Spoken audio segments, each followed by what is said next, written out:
The offseason has come to the end, and while there still are some players, some moves that can be made, we're starting to see the framework of each team for the next season. But there's some teams that lost a lot and didn't really get much back. Today we're going to be covering those teams. First of all, a team I definitely know has lost a good amount, and I don't really know if they've gotten a good amount back, is the Denver Nuggets.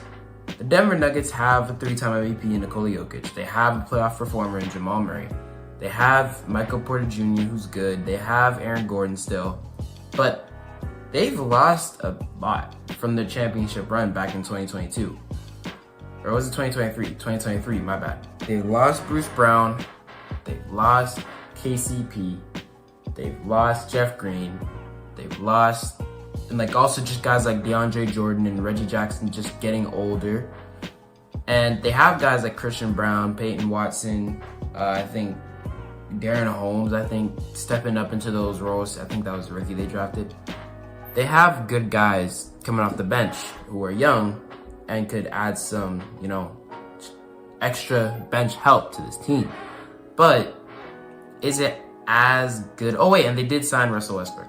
But I don't think the team that I'm seeing now is as fit or as just fit well. I don't know how else to explain it as the team was before. Pretty sure they had Torrey Craig on that old team too, and he's not even here anymore. They've lost a lot, and the system that they had before was a bunch of 3-and-D guys. Aaron Gordon, who could be a lob threat, Michael Porter Jr., a shooter, Jamal Murray, second option, and then KCP, 3-and-D. Bruce Brown, mostly D, mostly hustle, but still guy. Jeff Green, somewhat 3-and-D. You got guys like that who can hustle, who can play defense, who can fill in the roles for you, who can just be good guys to go around Jokic so Jokic has options to pass to, and good guys to help him out in the defensive end, because defense isn't exactly Jokic's strong suit. And this is what helped them win that championship back then. Jokic was the leader of the system, and the system ran through him, and everybody was able to score. But then, they lost KCP. They lost Bruce Brown. They still have Christian Brown, who's been pretty good in the years that we've seen from him. Peyton Watson's been good on the defensive end, but hasn't developed his 3 yet. And Russell Westbrook has been great on the Clippers last year, but then this year he comes in on the Nuggets and it's a little questionable, because you have Jamal Murray who's handling the ball, you have Jokic who's handling the ball, and although Russ is coming off the bench, is there room for him to operate in the same stuff where he could fill in a guy like KCP's role? Russ isn't a KCP type player. He's basically a polar opposite. So I don't exactly see how this Nuggets team is going to make it back to what they did in the past. KCP was one of the biggest pieces for them when it came to the defensive end, guarding the other team's best player, guard usually like Curry or Kyrie or, those types of guys. And also being a great option to go to when you needed some shooting, some threes, some scoring. Now he's gone. And you still have other scoring options, but it's not as sufficient. It's not as sure, as confident as it was in the past. So I'm not too sure about the Nuggets coming into the season. They're still going to be good because they have the best player in the NBA. But will they be a contender at the level of a championship contender that we've seen the past few years? I don't know. I guess we'll see. Another team that I say hasn't done enough, at least I think, is the Golden State Warriors. The Golden State Warriors lost Steph Curry's splash brother and longtime running mate, Klay Thompson, this past offseason to the Dallas Mavericks. In the specific sign and trade, I can't remember what exactly they got in return. I can't remember if it even was a sign and trade. They ended up signing Buddy Hield, Kyle Anderson, not much else. They had their sights set on Lauri Markkanen. That didn't end up working out because Lauri signed an extension. Now we have this team with Steph Curry, one of the greatest players of all time and greatest players in the league right now still. We have Draymond Green, who's been a defensive enforcer and the heart and soul of your team for the past few years. Andrew Wiggins, who had an off year last year, but you never know what you're going to see from him. We have Kuminga and Podziemski, 2 young, pretty good players with tons of potential who we can expect to be improving in the next 2 years. And then we have Buddy Hield, who's supposed to be Klay's, kind of shooter replacement. Kyle Anderson. And last year they weren't good and they had Klay. This year they lost Clay, but they got back a few solid role players, and they still have those guys who are developing. Is this enough for them to be contending? They have Steph Curry, but Steph Curry's 36 years old. He's getting older. Eventually he's gonna slow down. So you gotta wonder, is this gonna be enough for the Warriors to actually contend? Because while you have Steph Curry at his peak, as we saw in this last Olympics, he's still amazing, as we can see. And you want to capitalize on that as much as you can, because you want to take these years where Steph Curry's at his best and use that to help win. But is this team enough to win? Is Kuminga going to take that jump? Is Podziemski going to take that jump? Is Draymond going to stay out of fights? Is our Buddy and Kyle Anderson going to take the role player spots that they need to? Is Wiggins going to step up? There's a lot of questions with this team, and it's not as sure as it was in previous years. Especially last year wasn't even really good. Past 2 years, really, it hasn't been really, really good. 2023, they made the playoffs and they made the second round, but this past year, they didn't even make the playoffs. They lost in the play-in, and that was because of Clay shooting over 10 in the elimination game, as you see all over social media. But I don't know if this team that they have right now, how constructed, is at least a surefire way to get there. I think that the young guys can definitely take a jump. They can definitely get better. But I don't think we should be relying on them to take jumps. Kind of like the Nuggets. The Nuggets have young guys, Christian Brown, Peyton Watson, Darren Holmes. Guys who can take that jump, guys who can take that responsibility. But should we be relying on them to take that responsibility? I don't think so. And that's where I'm at with that team. There's tons of teams I can name that haven't done enough. But I've been focusing a lot on West teams. So let's head over to the East. One team I don't think has done enough really has been the Hawks. The Hawks are another team that lost another one of their core pieces in DeJounte Murray. In this whole offseason, the Hawks have been very confusing. They're in that, or at least they have been for the past few years, in that no man's land. In that little area where they're not good enough to be a contender, but not bad enough to tank. They still have Trae Young, who's been the heart and soul of their team for the past few years. He's been amazing. He brought them to a conference finals appearance in 2021. But then since then, it's just been kind of rough. And now we brought in DeJounte Murray. We got rid of John Collins. We tried to make this whole thing work, but now it's just nothing. DeJounte's a New Orleans Pelican. You got back Dyson Daniels, and can't remember what else it was, but Dyson Daniels. And you have Trae Young still. And last year, I remember looking at this team and thinking, this team isn't bad. This team could actually do something. Saddiq Bey, DeJounte, Bogdanovich, Clint Capella. Now it's just Trae, Bogdanovich, Capella, and then the young guys. And I'm wondering, is this enough to be good? Are we just putting all our hope in Trae Young to be the star and have the others just fit in around him? Or is it time to rebuild? Because they did select with the first pick, Zachary Ricochet. They took him and they keep him on the team, and they still have Trae Young on the team. You see him, and he's obviously a great supporting player. I can see if the Hawks are trying to retool what they were trying to do with picking him. But I don't think that just Ricochet, Capella, Bogdanovich, and DeAndre Hunter is enough supporting pieces for Trae Young to actually contend. Especially in the East, where you have teams like the Celtics, the Bucks, and trust me, the East is not strong, but the Celtics, Bucks, Sixers, and Knicks, even the Magic you can include in that top. Those are teams that you're gonna have to fight to beat. And does this Hawks team have enough to beat them? Heck no. Absolutely not. So at this point, it's kind of confusing to what the Hawks are doing, because the Hawks have Trae Young, and they have this young team.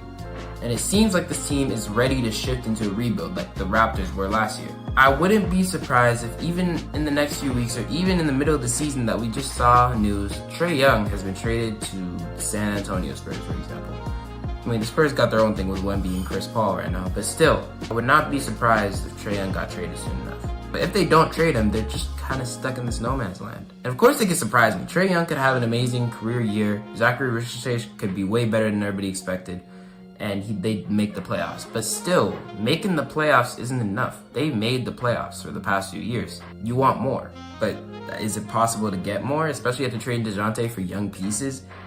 I think it's more likely, more sensible that the Hawks trade Trae Young to a team that could use a point guard for some young pieces and picks back, so that they could start the whole rebuild like the Raptors did, like other teams have done in the past. But I just don't think that Trae Young and these supporting pieces is enough for them to try and contend. I don't think they've done enough, and I'm kind of confused by the direction that they're going in. I guess we'll see, but if Trae Young isn't traded by the end of the year, Hawks fans is looking rough. Another team, going back to the West, that I don't think has done enough this offseason has been the Clippers. The Clippers have been one of the most silent teams in the entire league. They lost Paul George, and going back to last year, they had a really good team. Paul George, James Harden, Kawhi, that whole trio was doing amazing, and they were the 1 seed at one point during the season. Then it kind of fell down a little bit, and they fell to the 4 seed, but they were still really good, and then they lost in the first round to Luka. Luka ended up making the finals. And you're looking back at this team, it's like it's been disappointment after disappointment after disappointment with this Kawhi and PG trio. So PG leaves, goes to the Sixers, and Kawhi's left here with James Harden. Because Westbrook's gone. You have Kawhi, James Harden, Norman Powell, Zubac. Is this enough to contend in the West? That's the question that we're asking. The Western Conference, by far, is the hardest conference. The East has good teams, but the West is a different beast right now. You have the Timberwolves, the Thunder, the Nuggets, even though I had questions about the Nuggets before, the Nuggets, the Mavericks, the Suns, the Kings, the Pelicans. You have teams here who are ready to compete, who want to win. And they're making moves to win. The Pelicans trading for DeJounte. Oh my goodness, it's a mosquito. The Pelicans traded for DeJounte. Even teams like the Rockets, who are trying to move up in the standings with their little team over there. It's like you look at this and you look at this Clippers team and you're like, it's kind of like, what did they do in the offseason? Did they do enough? I don't think so. Especially with Kawhi there, with the injury problems he's had recently. I don't think he's in the situation where he could carry this team. Because we've seen Kawhi carry teams with a similar construction before. You have Kawhi, who's superstar. He's not at the peak of his powers, but still really good. You have James Harden, who could be like the Kyle Lowry, I guess, in this situation. Norman Powell, who was on that Raptors team, funny enough.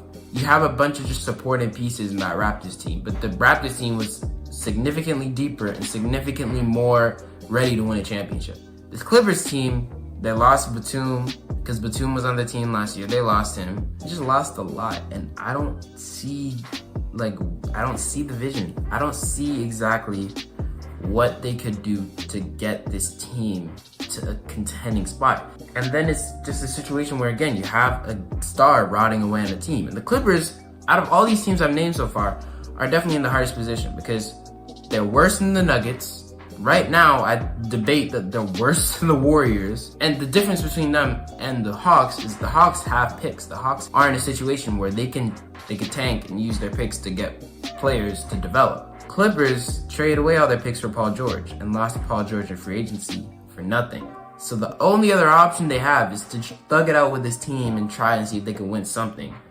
Or trade away Kawhi and James Harden for picks and restart. I think that's the better option. Clippers have tried to contend and it hasn't worked. And I don't see it working this year.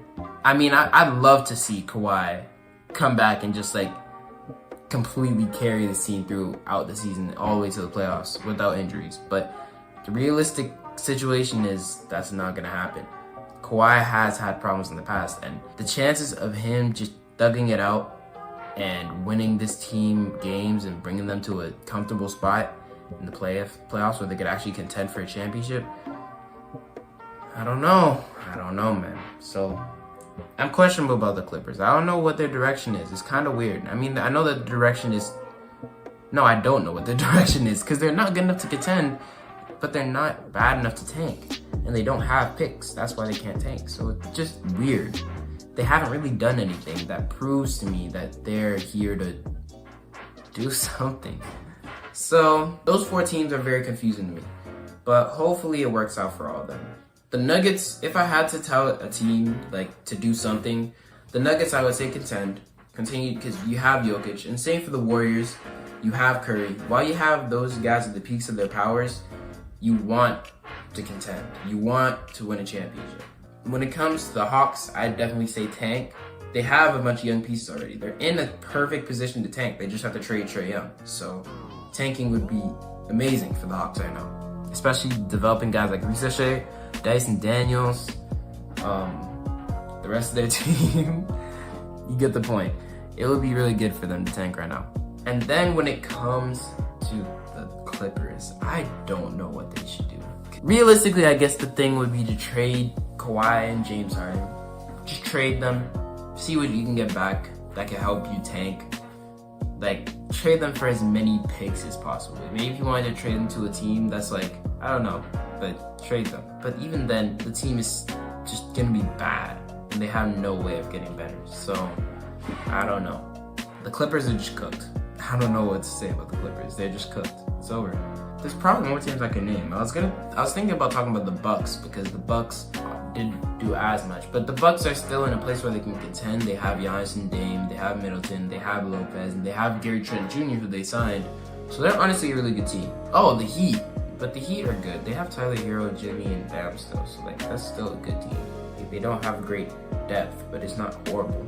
It's not horrible. Like they still have a solid, like a really good solid team. I'm pretty happy with most of the teams in the league. I like the way that the teams are moving around. It's just some of these teams I'm a little confused because it doesn't seem like they've done enough. But that's it. Thank you for watching. Appreciate y'all. I'll see y'all next time whenever I come back. Have a great day.